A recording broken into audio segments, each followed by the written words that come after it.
Hey guys, welcome back to another podcast. Welcome to the You're Not Crazy podcast. Yes.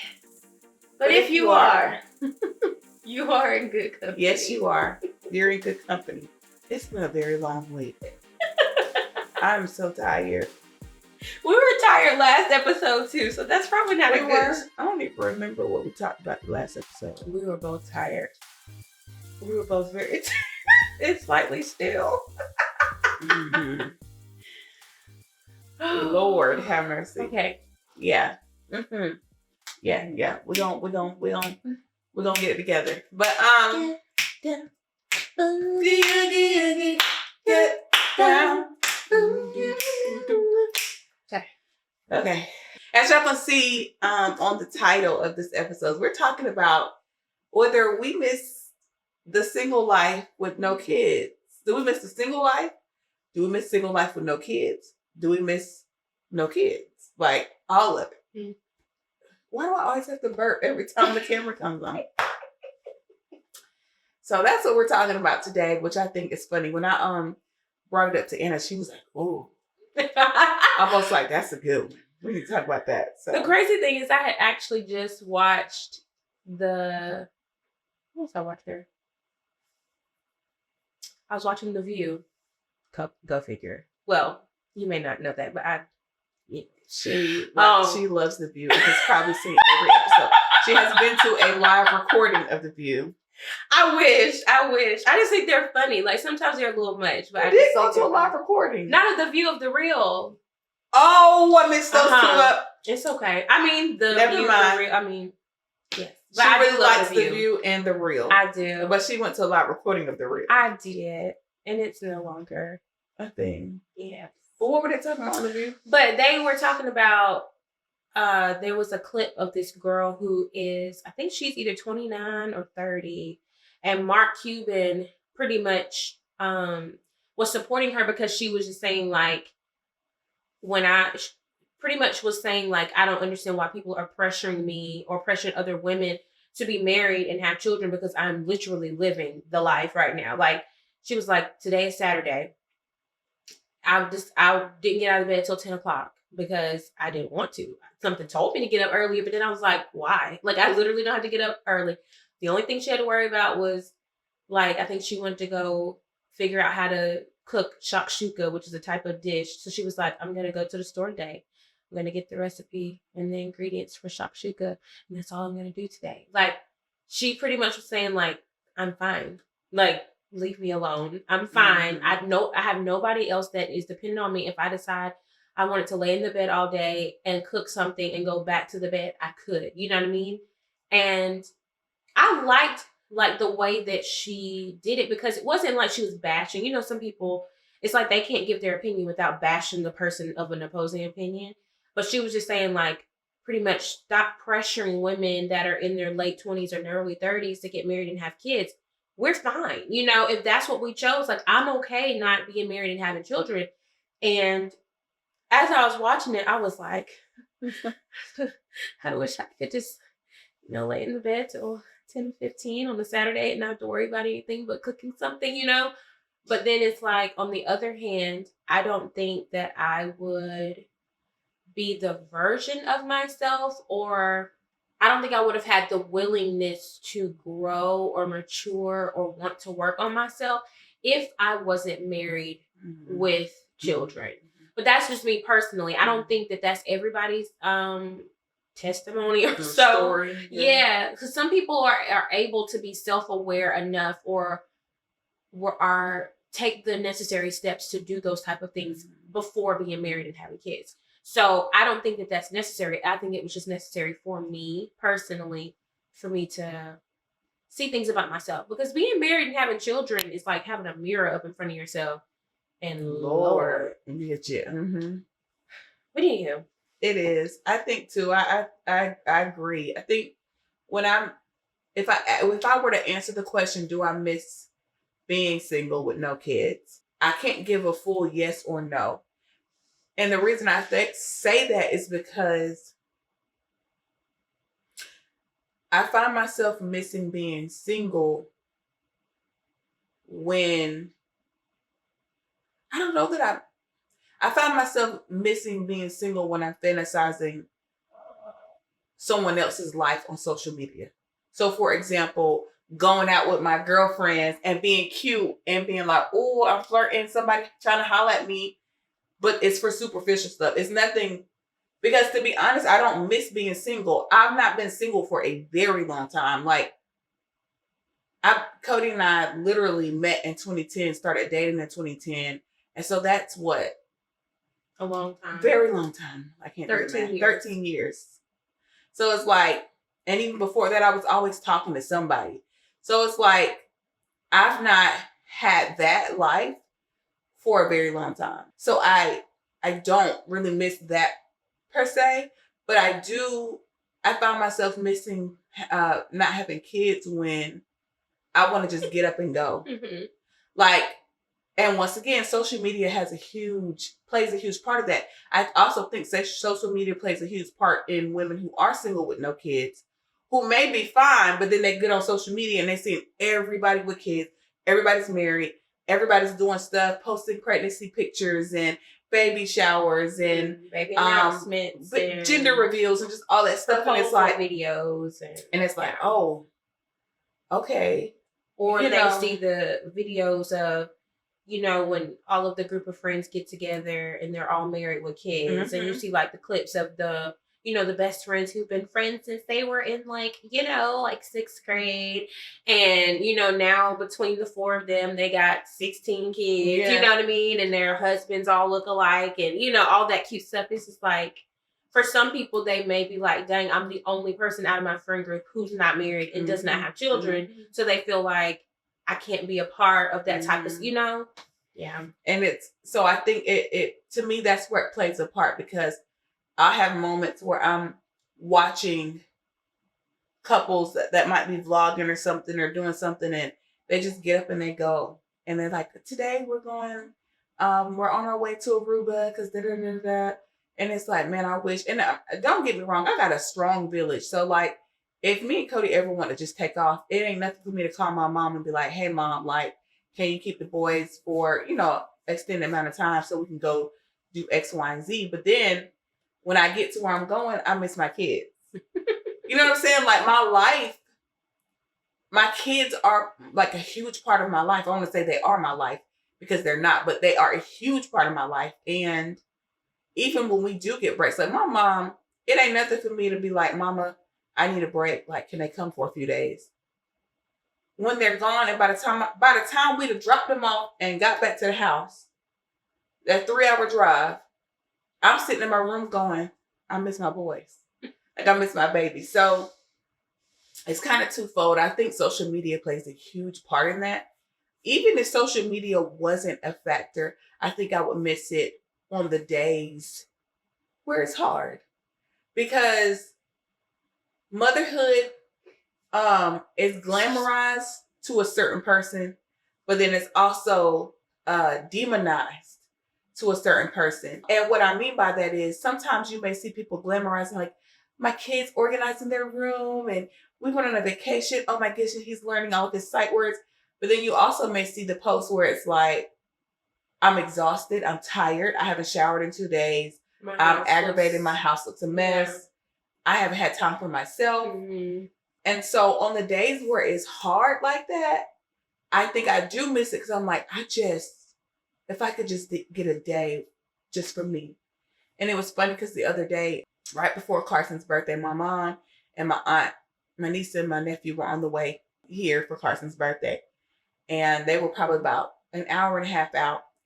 And we were finished getting the house together, making it presentable for everybody. And Cody says, babe, I'm going to run to the store and grab some stuff for the boys to eat for breakfast. And I looked at him and I said, can you take the boys with you? Because I need space. I need my own space. I just want to be able to shower in peace. And he's like, babe, you've never said that to me before. Like, you've never asked for me to take the boys with you so you can have your own space. And that hit me, because I'm like, I don't ever ask for that.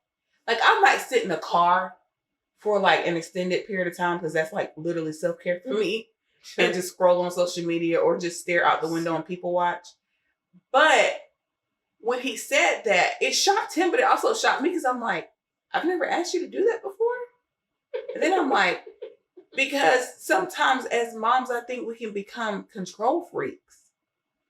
Like we can just we are. It's like as soon as they birth, it's like we rebirth into a control freak. Yeah, and it's like sometimes you just gotta chill, bro. Like just let that man handle them kids and go in that room and sit down somewhere, you know, like because they ain't stressing with it. They ain't trying to control nothing, baby. That's what you want to do. All right, cool. You know, every now and then Cody's gonna put his foot down about specific things. No, they're not gonna eat that right now. They need to wait, you know. But for the most part, he's like, okay. You know, so for me, it's always, well, babe, they need to do such and such at this time. I'll be aggravating myself, so I know I'll be aggravating him. So I don't know. I just think it's a mixture because I miss the singleness for the selfish. Well, I wouldn't even say they're selfish, but for almost like personal. Yeah, like stuff. If I'm going through a phase where I'm in need of attention, like if I feel like I'm not getting it from my husband, then I may miss being single because I'm like, I can just go out and be cute one night and just get all the attention, right?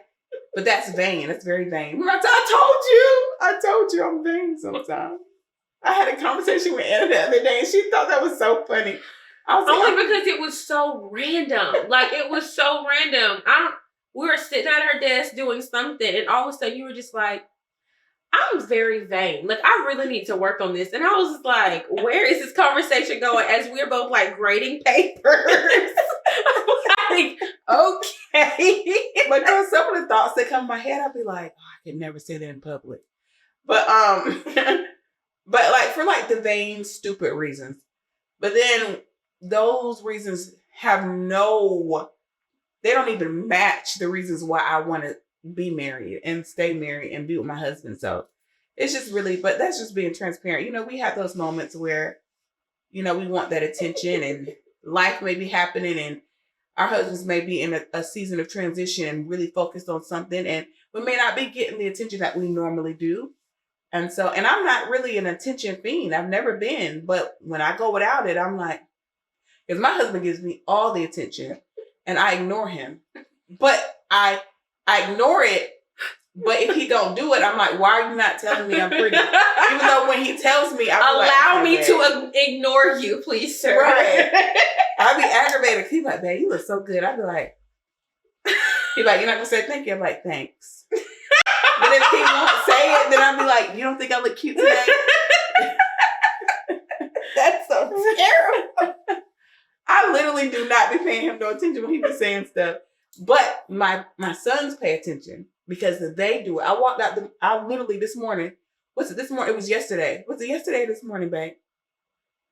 When I walked out and Carson said, Mom, you don't remember? He says, Mom, you look beautiful.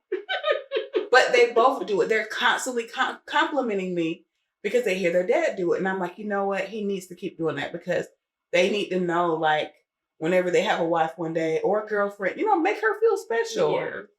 You know what I'm saying? Don't be doing the most, but make her feel special. Right. Yeah, be genuine. And watch yourself. Yeah, watch yourself. Don't be out here just trying to talk all these little nasty hoochie mamas. Be, you know, so. Selective. I think I miss being single for some of the similar reasons. The moments that I missed being single the most is when I was going through my toughest moment. So like dealing with depression and not knowing I was dealing with depression. Mm-hmm. And then eventually going through postpartum depression, which of course postpartum depression is because you had children. But like going through that, I was going through that before having children. I just didn't realize it. I didn't know what was going on. But I think having those ugly moments and having to have it in front of my husband of just a few months, I think was the part where I was like, man, I wish I could just be in my own space and have these ugly moments alone where nobody else like gets the aftermath. Nobody else gets the wrath before. Nobody has to be there to see me after. Like nobody, like I want it to just be by myself so I can have this nasty, ugly, embarrassing moment and lay on the floor and scream and cry and crawl and whatever alone in private. But imagine if you didn't have him there when it was I happening. know. And that's how I feel, because I've had some very raw, disgusting moments. And I'd be like, this is embarrassing. I wish I could have.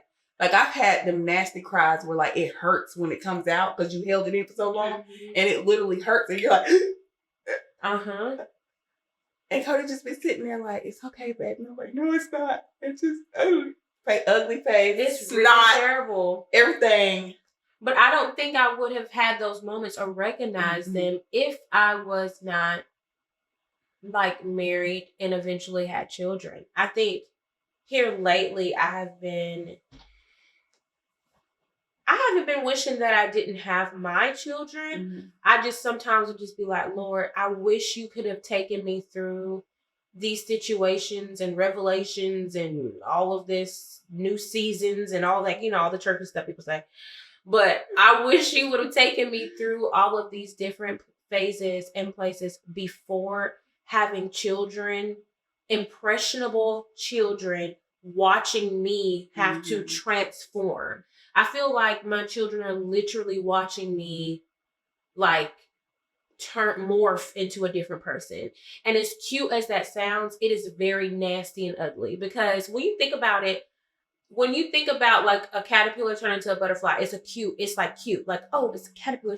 But when you really, have you ever watched it? Like, it's actually disgusting looking. It's not and then it's still got all that grime on its wings when it comes out. It's not pretty. It's only pretty after it's settled into that new place. That'll preach. But anyways, but it's only pretty when it settles into that new place. So going through the metamorphosis part is the ugly, nasty part. And I wish my children did not have to be present for that. Like, I wish that they didn't get the parts of me that aren't healed yet. Like, I wish they didn't get the parts of me that doesn't know how to hold my tongue. I wish they didn't get the part of me that feels like I can't manage my own emotions without medication. Like, I wish they didn't get that part. Like, I want them to get the healed, healthy mama.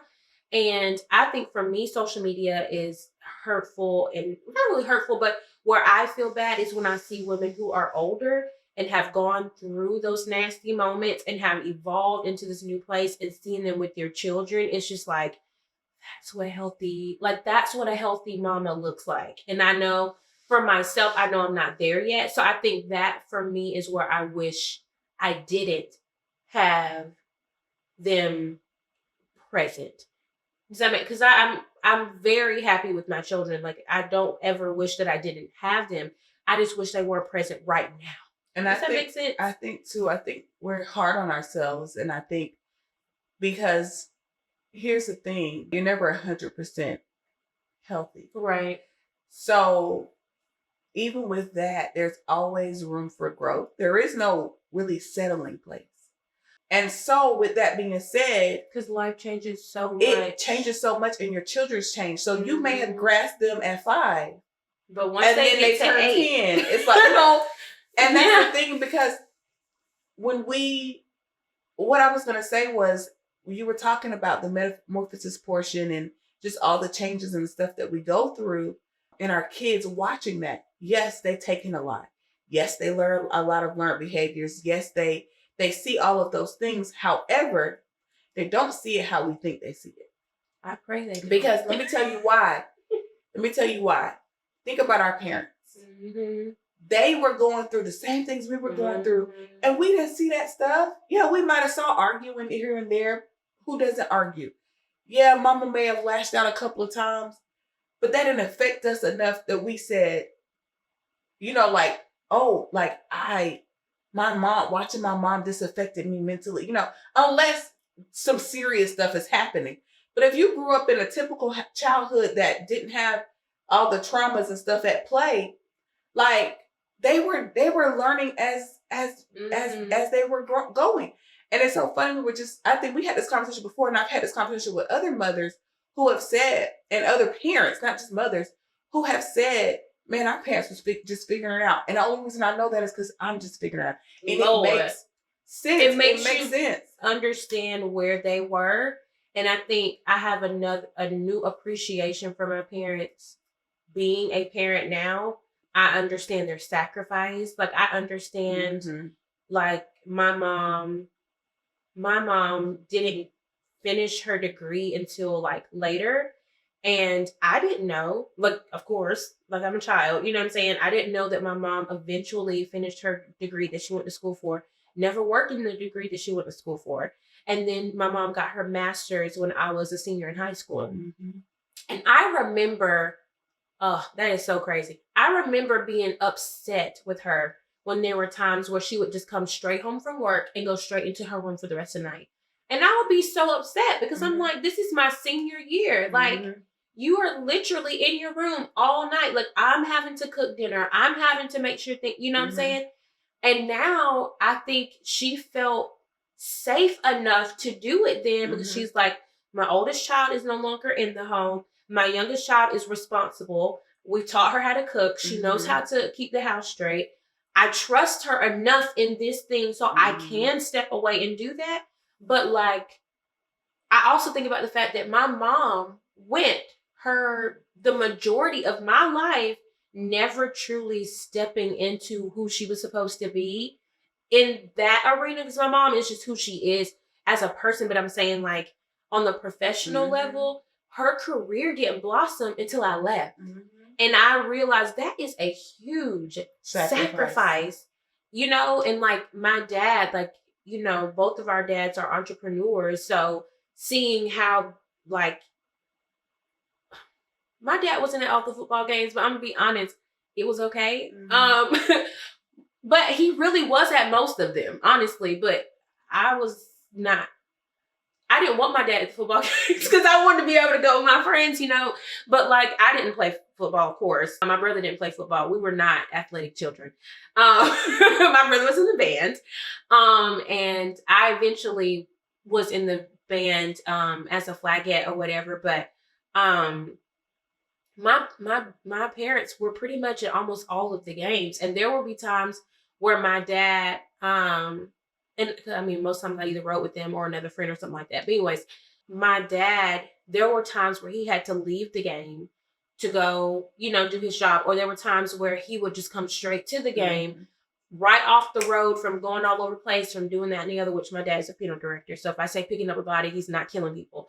But like, now I understand what that sacrifice is. Even though my children are not in that age group where we're going to like football games and sports and stuff like that. Like now I understand what that means when my husband and I are in the hustle and bustle of schedules and life and all the kind of stuff. Now I'm like, holy crap. Like, how did y'all do that? How?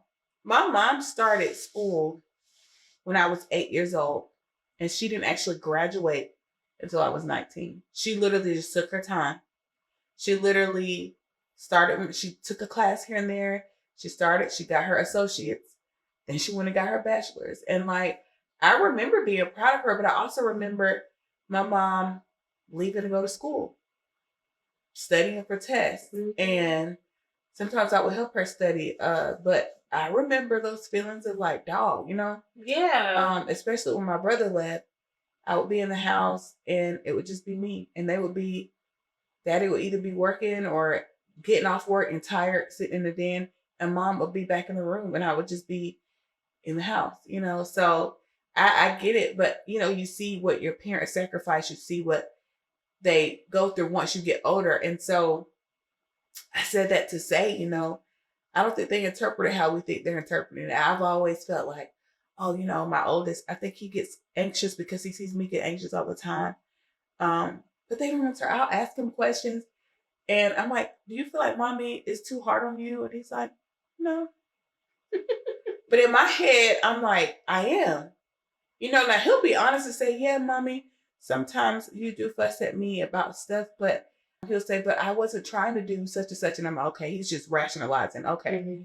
And we have to learn how to decipher their feelings without going through a judgmental brain or thought process of ourselves. So hard. you got to be able to, because if you with somebody else's kid, you can hear, oh, they just saying da da da. But with your kid, It's so you go through your brain, and it's all the judgmental things you said to yourself about motherhood, and because it's you like, feel like it's your fault. Because if somebody else's child, and I'm not trying to be funny, but if somebody else's child is doing something crazy, I'm like, those ain't my genes. That's not me. But then when my daughter or my son does something, and I'm just looking at them like, oh my gosh, that is all it is. Mm-hmm. Like, that's, what do you say to that? And I remember one day laughing at something that probably our parents would have snatched our behinds up, but I just laughed because I literally saw myself watching my daughter do something, and I was just looking at her like, I did that same exact thing. Like, not would have, not could have. I did that. And I just like, I had to just walk out the room and laugh. Now, I eventually came back and was like, hey, you know, had to give her some correction on that. But in the moment, I just had to walk away and laugh because it literally was like I was watching, like having a deja vu moment. And I was just, so I think, excuse me, that's why I think for when it's your own, you feel responsible for everything. And I don't even know how my parents handled like us being in middle school and high school and going off to college, like leaving. Like, I don't even understand how they handled that. Like, being able to know, and I know it was trial and error, right? Like, it's not like parents are all seeing and all knowing. Right. They do the best that they can. But the thought that my parents, you know, dropped me off at a homecoming dance one time before, because I never would want to go anyways. But but I don't know. It's just that thought, like, they literally took their child and dropped them off at something because their child wanted to do it, to hang out with other delinquent children. And I say that in that our brains are not even fully formed. We're making stupid decisions, going in the midst of puberty, just as musty and stupid as we want it to be. And I just think about that type of stuff, like, oh my God. And now I'm like, I'm not dropping my kids out nowhere. I'm like, I just don't want my kids to be sheltered, but my Lord, no. Like, no. And now times are so different too. They're completely different. So, oh yeah. We're going to have to homecoming dance in our I want to living take room. a moment to show everybody our cup. I just splashed me some. Y'all, we were in Hobby Lobby like last week. Was it last week? Yeah. Which my ticket left that smudgy stuff on there. I gotta try and scrape it off. I was so upset about that, but continue. We were in Hobby Lobby shopping for Carson's birthday party. And it was like, look at these cups, girl. And I was like, oh, and they had so many cute colors. You did. And we were looking, and I was like, oh, this is nice. And it was 40 ounces. Like, oh, that's good. We could really get our liquids in for the day. Like, drink 2 of these to be good. So we were looking, and I said, and we looked at the price. This cup, first of all, it's a cup. Keeps things hot for 6 hours. Keeps things cold for 12 hours. It's like, you know, the typical stainless steel, whatever type of cups, whatever you call them, Yetis, the Stanleys, all of that. This cup was $12.99. $12.99. So if you got a Hobby Lobby, then you get to the store and it wasn't on sale. That was just the price. That was just the price. Like, it just said $12.99. So I was like, And with me, I have to make sure I have enough liquids in my body anyway. So this is a way to do it. Like, you just sip it, and it got a handle. It has a handle. And you can, what I like about it is that you can take the straw out, seal it, and sip out of the, which I didn't even notice that. But yeah, you can just sip out of this. So I'm like, whichever one you want to do. I'm so excited about it. And this gonna be my hospital cup too. You know how they be giving you the ice chips? The good ice too, man. It'd be the real good chewy ice. So good. So good. Hospital ice is the best. Anyway, that sounds so bad. It's so good. That's the one part I do enjoy. The ice chips. But I just want to take a moment to say that. But I think we've answered our question. I think so too. Because I mean, ultimately, there are aspects of the single without children life that we miss. but ultimately I wouldn't change it. And I think like you said, I wouldn't be the woman I am today without those experiences. Like I wouldn't have boundaries. I would not have the boundaries I have. It's a lot. It comes, I think, with anything, if you choose to see the positive in it, you'll see the positive, and if you choose to see the negative, you'll see the negative. Because I'm sure there are single people who feel where we're like, oh my gosh, I just want some time alone, where they're just like, this house is too quiet. You know what I'm saying? So there's always pros and cons to both, you know. But I think what makes the difference in all of that is who you choose to do life with, whether it's a spouse, partner, friend, or what have you. It helps in those moments where either your husband or partner or wife or whatever is understanding that you need space to alone, or your friends are understanding when you've been alone for too long. You know what I mean? So I think the biggest thing is always finding the right people to be a part of your village. Yeah. And just making sure that you're covered, because it's not, I don't think that life is meant to be easy. And no, if that makes any sense. I think the hard parts and the difficult parts is what makes us who we are, or allows us to grow in those moments. But I think that if you find the right people to do life with, it helps in those difficult moments, you know? And, you know, when my children are with my parents or whatever, we have a moment to act like we're a young little, you know, newlywed couple that just can't keep their hands off each other. You know what I mean? Or we act like two parents who are exhausted and we go to sleep. You know, it's like, and sometimes that happens all in the same day. You know, we sleep in and we do absolutely nothing. We go and pick up breakfast or cook breakfast at 11:30 and just chill, and then, you know, hang out, go to dinner. Like, you do all that cute stuff. But let's go sound bad. I don't always necessarily miss my children when they're away with my parents, because I know they're not missing me. And I don't mean that to be rude. Like, they're happy to be away and have their time. So for me, it's not that I'm necessarily missing them. I'm just worried about them. So I'm like, what are y'all doing? Did they eat their, like, oh, what snack did they eat? Oh yeah, we do still water down their juice. Like, just remember, you know, oh, they don't eat. Yeah, we normally get them in the bed. Like, that's me. That's my problem. And my husband be like, and I'm like, oh, we gotta call the kids, you know, oh, we gotta call. And, you know, let's let this video chat the kids. And he's just looking at me like, we see them 365.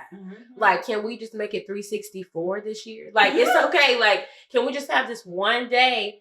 And it's not that he doesn't want to talk to them, but he knows that I'm going to be like wanting to be on the phone. Like, what are y'all doing? Now, we be on the phone for 30 minutes and they have talked to me 2 minutes out of that. And it's, hey, Mom. And then they run off and do something else. So the whole conversation is just my parents telling me all the stuff that they have done that they could have told me when I went to go pick them up. You know, like, that's my boys do the same way. They'll talk to me for a few minutes and they're gone. And then Mom is telling me funny stories about something they've done, and that's it. So yeah, I remember one time my parents had to like not beg, because my parents don't beg much of us. But my parents just kept saying, come to the phone. Your mama is on the phone. And they was just like, what? Like, they weren't studying me. And my mom was just like, we'll call you back when they come to the phone. She was trying to smooth it over, but all I could hear was like, my children don't talk to me. And my husband looked at me and was like, can we go eat now? Like, you're tripping. Goodbye. Like, hang up the phone. Yes, let's go. Anyways. So I hope we answered your questions. Why don't y'all comment below. Let us know your thoughts. If you're single, how do you feel the reverse of this? If you're married with kids, what are your thoughts? Do you miss single life? Do you miss not having kids? If you are married, do you miss being single? If you are single but have kids, do you desire marriage? Like, let's just talk about it in the comment section. Or are you single and okay with not married? Are you single and okay without it? Are you married and okay without kids? Like, everybody has It's people who legit don't want kids, and people try to make them feel bad about that. It's like, but they don't want kids. Why would you want someone who doesn't want children to have children? Well, make it make sense. I'm trying to understand. I don't understand, because those, if they don't want them, then they probably don't need them. They're not ready for them. That is the whole commitment. I don't want nobody that don't want this to have that. Like, you know what I'm saying? Like that. You gotta want it. Yeah, you got Because to. on the days where it gets tough, Jesus. my Lord. And on that note, we love y'all. Make sure y'all comment, like, subscribe. Go ahead and hit that bell notification so that you can be notified when our next videos come out. We love you guys, and we'll see you in the next video.